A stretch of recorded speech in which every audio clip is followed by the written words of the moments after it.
Oi, pessoal. Vamos falar agora, nessa nossa aulinha, sobre alterações dos contratos de trabalho. A gente sabe que os contratos de trabalho são contratos que são classificados como contratos de trato sucessivo, né? São contratos que são feitos para serem contínuos, para ter uma duração continuada.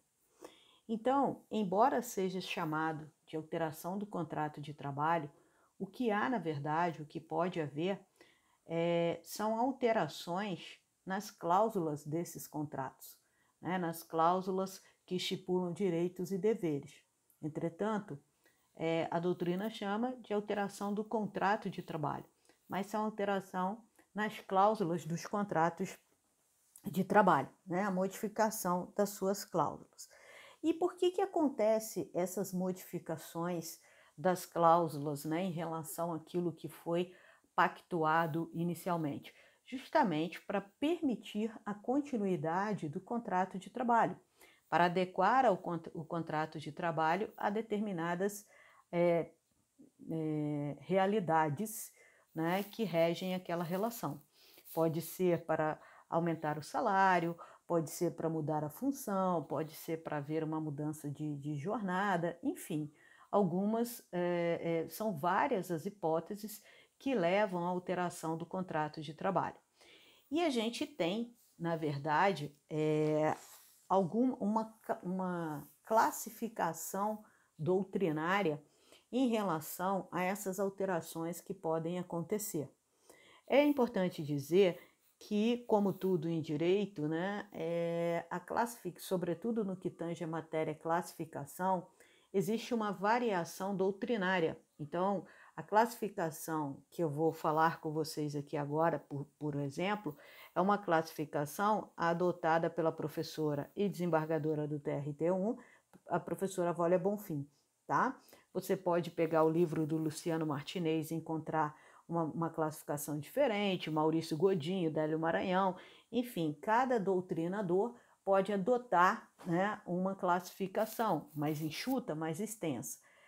Eu adoto a classificação da professora Wólia porque entendo ser ela bastante ampla, que contempla, né, as classificações possíveis.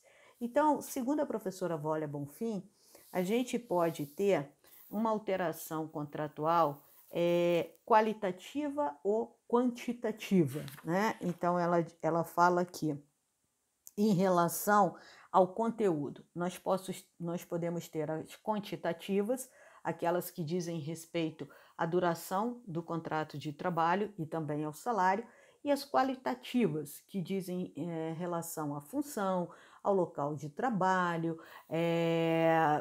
que mais em relação às qualitativas? A gente pode ter o modo como exercemos o trabalho, etc. e tal. Em relação, pessoal, à origem, nós temos aquelas que são alterações obrigatórias, que vão acontecer, né, sempre que o Estado intervir. Então, o Estado pode intervir, por exemplo, aumentando o salário mínimo. E aí, aquele trabalhador que ganha um salário mínimo, sempre que houver a mudança no salário mínimo promovida pelo governo, haverá a mudança no salário daquele trabalhador. É uma mudança obrigatória, o empregador terá que seguir o salário mínimo. Então, seria uma alteração obrigatória quantitativa, já que mexe no valor do salário e não cabe ao empregador dizer se vai dar ou não. Ele terá que aumentar, que adequar o salário pago ao seu empregado ao novo valor do salário mínimo estipulado pelo governo. Da mesma forma, as sentenças normativas, as sentenças que são proferidas em sede de ação coletiva, chamada de dissídio coletivo, quando não há um acordo, quando sindicato, empresa ou sindicatos não conseguem enxergar a um acordo sobre as bases do acordo coletivo ou da convenção coletiva, eles podem propor uma ação e caberá ao tribunal definir quais serão as cláusulas que vão reger o acordo daquela categoria profissional, ok? Em relação, pessoal, e elas também então são obrigatórias, como podem ser em relação à origem, como podem ser voluntárias, né? Aquelas que surgem a partir da vontade das partes, tá certo? Quanto ao conteúdo, já falamos, qualitativas e quantitativas, e quanto à natureza, elas podem ser legais ou lícitas, aquelas permitidas, e ilegais ou ilícitas, aquela que a lei veda. E em relação à vontade, elas podem ser unilaterais, que então geralmente são aquelas que são promovidas a partir da vontade só do empregador, e bilaterais, quando há também a participação do empregado. A unilateral, por exemplo, quando o empregador resolve dar um aumento espontaneamente para o seu empregado, né? E a bilateral, na questão da promoção, em que o empregador deseja promover um empregado e esse empregado tem a liberalidade de concordar ou não com aquela promoção. Pode ser que ele não queira ser promovido, né? Mas se ele concordar com a promoção, teremos aí uma alteração bilateral, uma alteração qualitativa, né? Por quê? Porque vai mudar a função. Então, resumidamente, alteração contratual ou alteração das cláusulas do contrato de trabalho, quanto ao conteúdo, poderão ser qualitativas ou quantitativas. Quanto à origem, obrigatória, também chamada imperativa, voluntária ou espontânea. Quanto à participação, né, das partes, unilateral, bilateral. E quanto à lei, elas poderão ser legais ou ilegais. Tá certo, pessoal? Então, esses são os tipos de alteração. Bom, as alterações, pessoal, de toda forma, aquelas mais importantes, né, são as alterações quantitativas e qualitativas, são aquelas mais comuns. As quantitativas, elas dizem respeito à alteração de salário, né? O empregado pode ter o seu salário aumentado, em algumas situações diminuído, mas diminuído a gente vai ver quando que isso pode acontecer, e também alteração na jornada de trabalho, tá certo? Alteração na quantidade de horas trabalhadas. Então, quantitativa lembra de quantidade, quantidade de salário, quantidade de horas trabalhadas. E as qualitativas dizem respeito a quase todas as demais questões que envolvem o contrato de trabalho, como, por exemplo, pessoal, promoção, alteração de função, cargo, status, atribuições, horário e turno, não alterando, evidentemente, a jornada, local, espaço físico ou localidade, o município, estado ou país, da prestação de serviço, dentre outras. Né? Então, essas são as alterações qualitativas. Bom, pessoal, é importante dizer que a CLT ela veda a alteração contratual em pégios, ou seja, existe, né, uma vedação uma vedação expressa na CLT sobre se fazer uma alteração que traga prejuízos ao empregado. Entretanto, com a promulgação da Lei 13.467, houve uma grande relativização dos direitos trabalhistas, como já dito em outras oportunidades, e podemos observar que, a partir da entrada em vigência da reforma trabalhista, permitiu-se a alteração, né, em pégios, em algumas situações que falaremos mais adiante. Entretanto, pessoal, o artigo 468 da CLT, ele vai trazer, ele nos serve de parâmetro, ele nos serve de limite sobre as alterações que poderão ou não ser realizadas, ou seja, alterações que serão consideradas lícitas. Para ser lícita, tem que ser uma alteração permitida pela lei, tá certo, pessoal? Então, o que acontece? Nós temos, né, como alterações, por exemplo, que poderiam ser consideradas como uma violação ao artigo 468, mas que passaram a ser permitidas a partir da promulgação da Lei 13.467, a conhecida reforma trabalhista, nós podemos falar o seguinte: a mudança do empregado, né, por escrito, um empregado que trabalhava presencial, ele passa a ser trabalhador telepresencial, e aí ele fica excluído do capítulo 2 da CLT, que trata da duração do contrato de trabalho, da duração do trabalho. Então, quer dizer, isso aí, com certeza absoluta, isso traz prejuízos a ele, tá certo?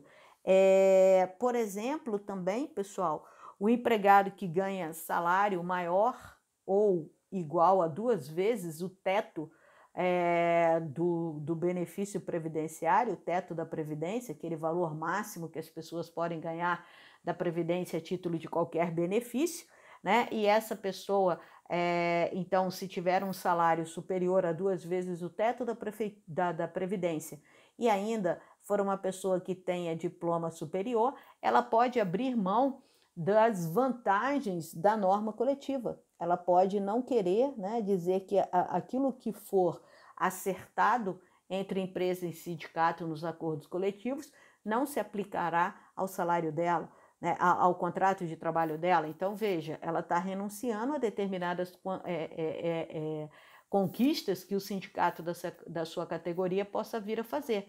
Trata-se, portanto, de uma reforma em pejos, mas que passou a ser admitida com a edição da reforma trabalhista, tá certo? Então, pessoal, a gente tem aí, né, várias modificações introduzidas pela reforma trabalhista que, de uma análise fática, vamos dizer assim, representam alterações em pejos, mas que passaram a ser alterações lícitas, haja vista estarem autorizadas por lei. Então, com a reforma trabalhista, a gente passou a ter a possibilidade de fazer alterações em pejos, mas alterações que se tornaram lícitas. Por quê? Porque antes da reforma trabalhista, qualquer alteração contratual que pudesse resultar em prejuízo ao trabalhador seria considerada ilícita, tá? Então, nesse caso, com a reforma trabalhista, mesmo que seja uma alteração que prejudique o trabalhador no final das contas, mas que tenha sido permitida por lei, será possível de ser realizada, tá certo? Bom, pessoal, é importante que a gente diga o seguinte: é importante a gente chamar a atenção de vocês para a mudança do local de trabalho. A mudança do local de trabalho, né, ela é chamada de transferência. Só que nós podemos ter, a doutrina difere transferência de remoção.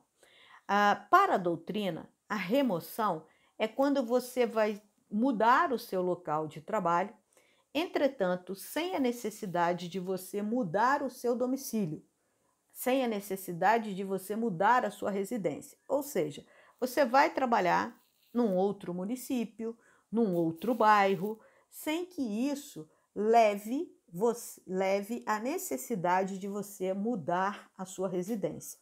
Então, isso seria tão somente uma remoção. E a remoção, o que ela vai gerar de obrigação para o empregador é aumentar o seu vale-transporte caso você passe a gastar mais com condução em razão dessa remoção. Agora, nós temos a transferência.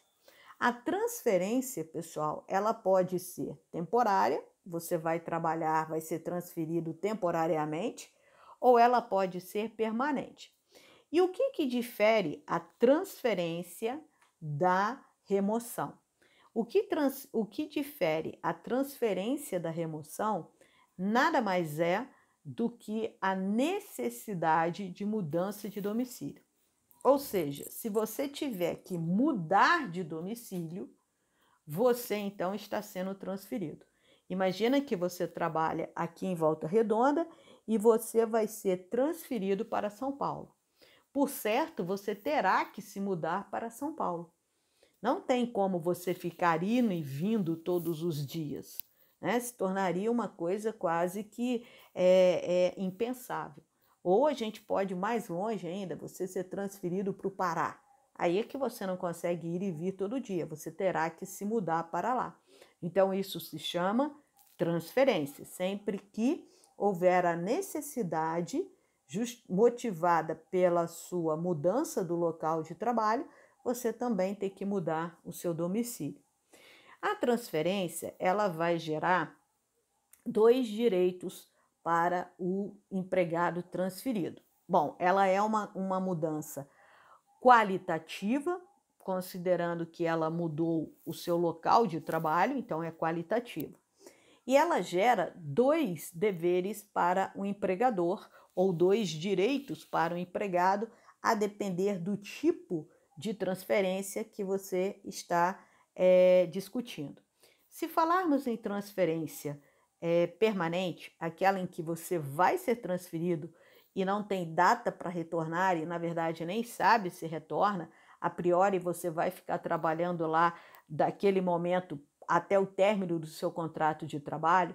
Quando se trata de uma transferência, portanto, definitiva, o empregado ele tem direito a o custeio da sua mudança ser feita pelo empregador. Então, o empregador ele vai bancar o custo da sua mudança. Ponto.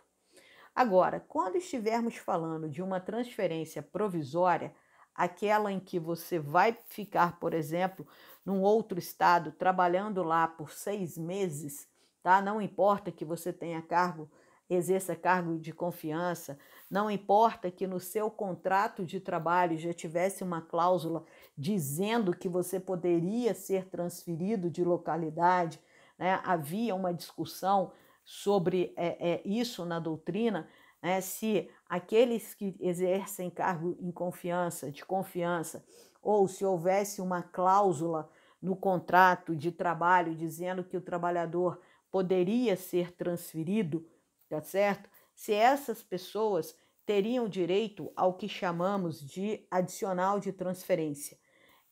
E sim, hoje a jurisprudência é pacífica em dizer que esses trabalhadores também têm direito ao adicional de transferência. Então, quando se tratar de uma transferência provisória, aquela em que não, né, o trabalhador vai retornar num determinado momento, ele vai receber, além da empresa custear a sua mudança, ele vai receber 25% do seu salário base, a título de adicional de transferência. Então, ele recebe 25% de adicional de transferência. Por quanto tempo? Pelo tempo que durar essa transferência. Quero dizer, pelo tempo em que ele ficar trabalhando nessa nova localidade. E aí chama-se adicional de transferência, 25% pago em cima, calculado em cima do salário base daquele empregado. Pessoal, para que haja a transferência, é preciso que haja uma real necessidade do trabalho, né? Do trabalho daquela pessoa que está sendo transferida. Então, quando você tem uma cláusula no contrato de trabalho dizendo que é possível, né, e que as partes desde já estão cientes e concordam que talvez seja possível haver uma transferência daquele empregado, quando há essa cláusula, presume-se a real necessidade, o que então dispensa o empregador de provar essa real necessidade, haja vista ela ser presumida por força de uma cláusula existente no contrato. Agora, quando não há essa cláusula expressa no contrato de trabalho, é dever, é ônus do empregador comprovar cabalmente essa real necessidade. E ele prova isso dizendo que naquela localidade, para aquela atividade, somente aquele empregado está habilitado, ela só conta com aquele empregado, então há de fato uma real necessidade, tá? Então a transferência ela precisa ser comprovada pelo empregador, a menos que já haja uma cláusula no contrato e aí a real necessidade passa a ser presumida, ok, pessoal? A jurisprudência também do TST, através da súmula 6, inciso 10, súmula 6, inciso 10 do TST, ele adotou a posição de que localidade, né, a localidade significa o quê? Significa um município ou uma região. A região metropolitana, por exemplo. Então, a região metropolitana é aquela região formada por alguns municípios. No estado do Rio de Janeiro, né, a gente tem a Lei Complementar, pessoal, 105 de 2002, que, atendendo ao disposto no artigo 25, parágrafo 3º da Constituição da República, né, o artigo 25, parágrafo 3º, diz que os estados estabelecerão, por meio de lei complementar, o que é a sua região metropolitana, ou seja, quais os municípios são abrangidos pela região metropolitana, ou a região metropolitana abrange quais municípios. E aí no Rio de Janeiro nós temos a Lei Complementar 105 de 2002, que revogou a Lei Complementar 87 de 97 e que traz em seu artigo 1º quais são os municípios que compõem a região metropolitana do Rio de Janeiro. Né? E aí a gente tem vários, Magé, Seropédica, Tanguá, etc. e tal. Né? Então, o que acontece?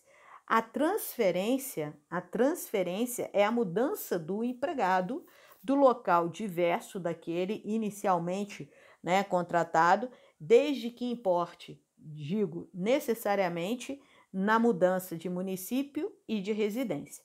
Tá? Então, essa mudança de localidade é a mudança de município, ok?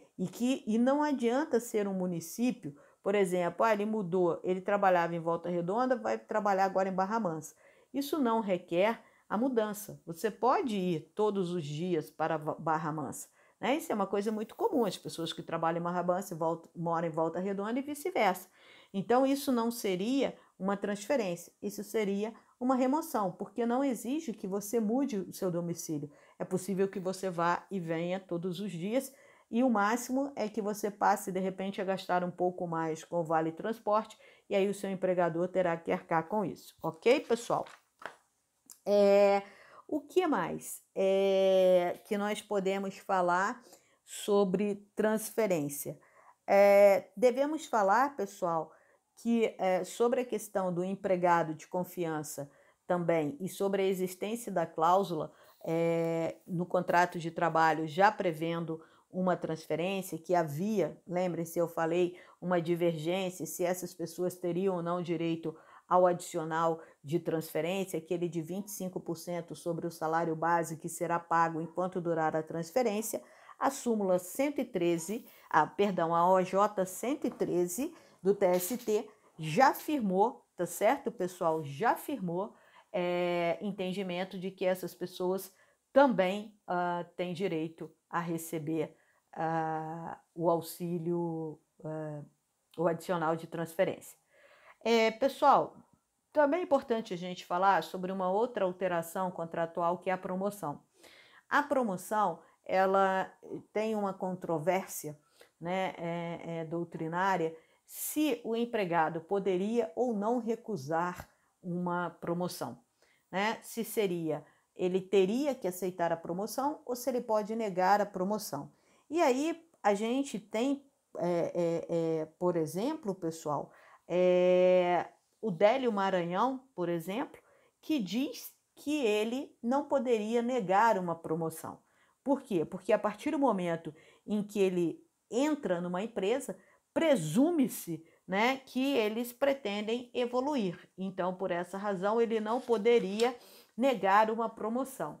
Agora, Valentim Carrion, a própria Orlando Gomes, a própria Vólia Bonfim, defendem que não, que a promoção, o empregado ele pode sim negar uma promoção, porque a promoção ele entende ser contrária às suas aspirações, ser contrária aos seus valores, ele entende que ele não tem qualificação para exercer um novo cargo, então essa promoção ele poderia recusar uma promoção, mas é importante dizer que há, tá certo? Que há uma discordância doutrinária, uma divergência doutrinária sobre a possibilidade do empregado aceitar ou recusar a promoção, tá certo, pessoal? E aí, também outra coisa que é importante a gente dizer. Existem promoções que elas não acontecem pelo mérito, mas sim elas são uma fachada para mudar o trabalhador de localidade, tá certo? Assim, para transferir o empregado para outra localidade, e isso acaba sendo uma forma de punição. A promoção, via de regra, é algo benéfico ao trabalhador. Ele vai, né, ascender a uma posição melhor dentro da empresa. Geralmente as promoções vêm acompanhadas de aumento salarial. E aí a gente teria uma promoção quantitativa, se tivesse aumento de salário, e qualitativa, porque houve mudança de função. Então teríamos as duas ao mesmo tempo, qualitativa e quantitativa. Porém, se ela for uma promoção maculada, disfarçada, com o intuito de punir o empregado, transferindo para outra localidade, essa promoção é uma promoção ilícita, porque ela traz prejuízos e ela, na verdade, está tentando punir o trabalhador. Então, também, a promoção nesse sentido, ela poderá ser uma promoção, o quê? Uma promoção considerada ilícita, porque, na verdade, ela não visou a promoção do empregado, mas sim uma forma de puni-la. E também é importante a gente dizer, pessoal, que quando um dirigente sindical, que ele a princípio não pode ser transferido para outra localidade, que impeça, né, o exercício da sua função enquanto dirigente sindical, se ele aceitar ser transferido, ele perde o direito à estabilidade de emprego que a função de dirigente sindical lhe assegura, tá bom? Também é importante a gente dizer, pessoal, que a gratificação, o aumento, o plus, né, quando você é promovido e essa promoção vem acompanhada de um aumento salarial, esse aumento salarial ele pode ser pago, incidir diretamente sobre o salário, ou ele pode vir por meio de uma gratificação. E essa gratificação ela poderá deixar de ser paga se houver uma reversão do funcionário ao cargo anteriormente exercido, tá, pessoal? Então, em cargo efetivo, ela também não haverá a incorporação dela, mesmo que ele fique nesse cargo por 10 anos, isso depois da reforma trabalhista, tá ok? Pessoal, é importante a gente falar também sobre reversão do empregado e rebaixamento. Qual é a diferença de um e de outro? A gente fala de rebaixamento, né, quando o ato ele é praticado para retaliar o funcionário, ele é rebaixado, isso a lei veda.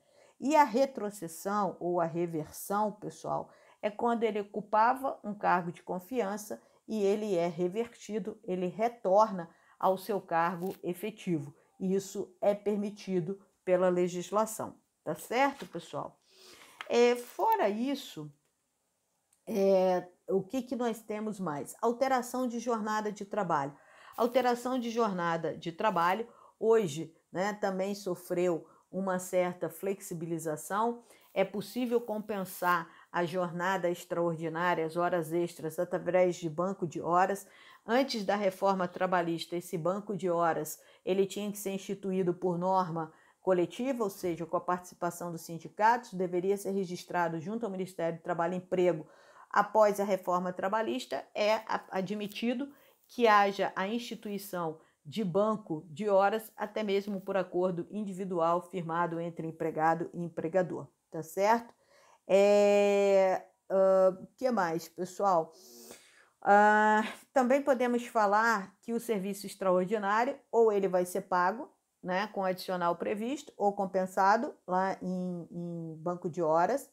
O bancário, pessoal, quando ele é promovido a cargo de confiança, por exemplo, a gerente, ele deixa de cumprir uma jornada de 6 horas e passa a cumprir uma jornada de 8 horas sem que isso importe em jornada extraordinária, tá bom? Ele também, pessoal, o trabalhador que for promovido a cargo de chefia ou passar a ser um trabalhador externo na forma do artigo 62 da CLT, ele também poderá ter a sua carga horária alterada, porque ele está fora do capítulo 2 que trata da duração do trabalho, tá certo, pessoal? E a redução da jornada do trabalho, desde que não importe em redução salarial, será sempre permitida, então pode haver a redução da jornada sem alteração do salário. Mas é importante dizer que com a reforma trabalhista, a gente passou a ter a possibilidade de reduzir o salário, de reduzir a jornada e reduzir o salário. Então, aquilo que não era permitido antes da reforma trabalhista, de haver uma redução salarial, agora é possível, desde que você tenha a redução na jornada de trabalho e que isso seja consentido, negociado com o sindicato da categoria. Então, hoje você pode ter uma redução salarial, desde que você tenha uma redução de jornada e isso tenha sido acertado, negociado com o sindicato da categoria. Tá certo, pessoal? O que mais que nós podemos falar? Né? A substituição interina de um empregado por outro.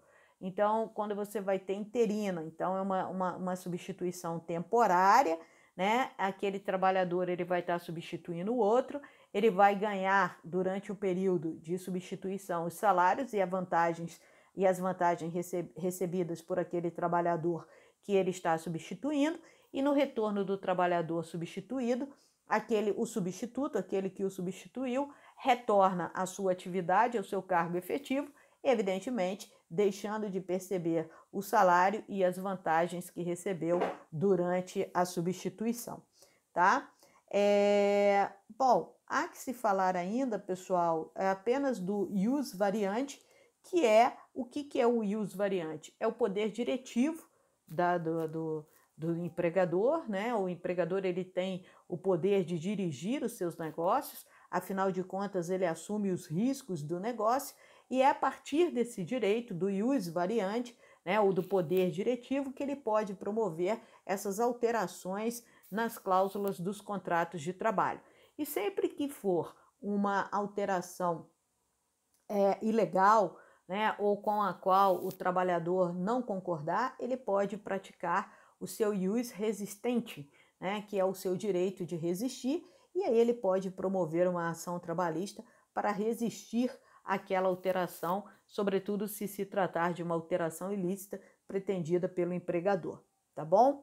Então a gente tem aí o ius variante, né, variante ou o poder diretivo, versus o direito de resistir assegurado ao empregador, tá? Então, pessoal, nós temos aí, em linhas gerais, aquilo que são as alterações. O mais importante, o artigo 468 da CLT, ele traz os limites para que essas alterações possam ser feitas, lembrando que a alteração em pégios, né, a princípio ela é proibida, tá certo? Lembrando também que a reforma trabalhista ela trouxe a possibilidade de algumas reformas em pégios que, embora, né, causem prejuízo ao empregado, passaram a ser lícitas, passaram a ser autorizadas por meio de lei, tá? Justamente por meio da reforma trabalhista, que resultou numa grande flexibilização de direitos.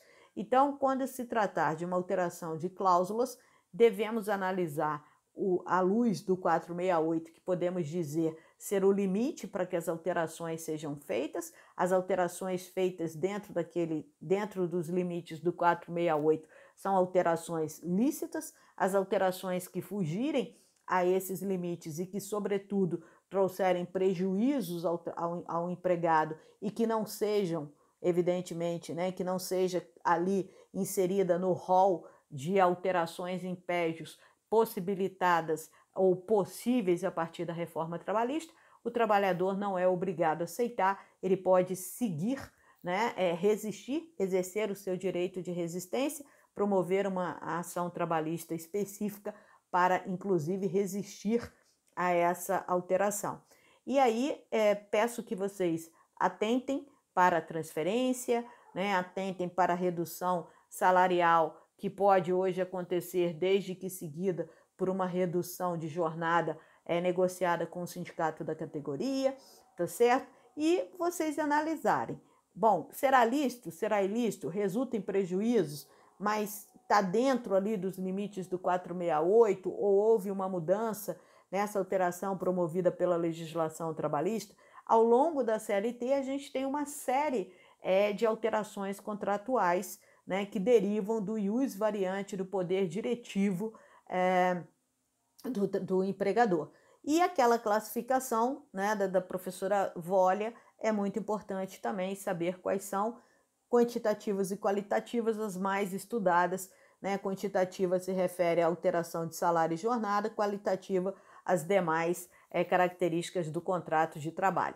E também é importante que a gente diga que todas as alterações contratuais, se forem ilícitas, são nulas de pleno direito, não surtirão qualquer efeito no contrato de trabalho. E sempre que houver, pessoal, uma alteração ilícita, uma alteração que fere a lei, o que será feito? Ela será declarada nula e voltará a reger o contrato de trabalho ou o que já existia, e se não existisse nada, regularizando aquela matéria, passa-se a adotar o regramento legal. Então, passa-se a adotar aquilo que a lei determina. Por exemplo, se nós tivermos uma alteração num contrato determinando que as horas extras passarão a ser pagas com adicional de 40%, sabemos que é ilícita, porque a Constituição diz que o mínimo é 50%. Então, o que vai acontecer? Será declarada nula essa alteração contratual e voltará a se pagar 50% de adicional de horas extras. Caso não existisse uma norma coletiva, por exemplo, que alterasse esse percentual para 60%, por exemplo. Se não houver nenhuma disposição em contrário, presume-se que as horas extras são pagas pelo mínimo previsto na Constituição. Também é importante dizer que os acordos coletivos e as convenções coletivas de trabalho, elas promovem alteração nos contratos, né? Os sindicatos buscam condições mais benéficas aos trabalhadores. Com a reforma trabalhista, pessoal, todas as melhorias alcançadas por meio das negociações coletivas, elas não se incorporam em caráter definitivo aos contratos de trabalho. Elas duram enquanto durar a vigência daquele instrumento coletivo. Então, se uma convenção dura 2 anos, o contrato de trabalho será regido por essa convenção pelos 2 anos. Acabou. Volta ao que era antes, tá certo? Então, elas não têm mais ultraatividade. Acabou a vigência, aquelas cláusulas terminam. Vou dar um exemplo rapidamente. Se você tinha um acordo coletivo que determinava que as horas extras seriam pagas com adicional de 70%, e essa convenção coletiva tem a durabilidade de 2 anos, durante esses 2 anos de sua vigência, as horas extras serão pagas com adicional de 70%. Acabou a vigência, volta para 50%, a menos que seja feita uma nova convenção coletiva, voltando ou mantendo os 70%. Se não houver nada nesse sentido, volta para 50%, que é o mínimo previsto em lei, ok? Então, se permite hoje mais a ultraatividade de acordo com a convenção coletiva de trabalho, que era ela continuar produzindo efeitos, né, mesmo depois do término da sua vigência, até que viesse uma outra para substituir. Hoje não se aplica mais isso. Também é importante a gente dizer que as alterações contratuais, eu ia falar, mas eu estava falando da alteração aí para vocês, já falei do ius resistente, né? Já falei que a gratificação em cargo devida em relação ao exercício de cargo de função antes da reforma, quem exercia cargo em função por mais de 10 anos já tinha incorporado ao teu salário aquela gratificação, então mesmo que deixasse de exercer a função em confiança, continuaria a receber aquela gratificação, porque o TST entendia que se você ficou por 10 anos recebendo uma gratificação, você tinha já mudado o seu padrão de vida em razão dessa gratificação que recebia. Então, não seria possível, né, seria uma reforma em PEJUS tirar essa gratificação. Com a reforma trabalhista, essa gratificação não será mais paga, mesmo que você tiver exercido o cargo em confiança por mais de 10 anos, ela não mais será paga a partir do momento em que você for reintegrado ao seu cargo efetivo, ou seja, deixar de exercer o cargo em confiança, tá bom, pessoal? Também é importante dizer que a reabilitação daquelas pessoas que ficaram, né, que sofreram um acidente,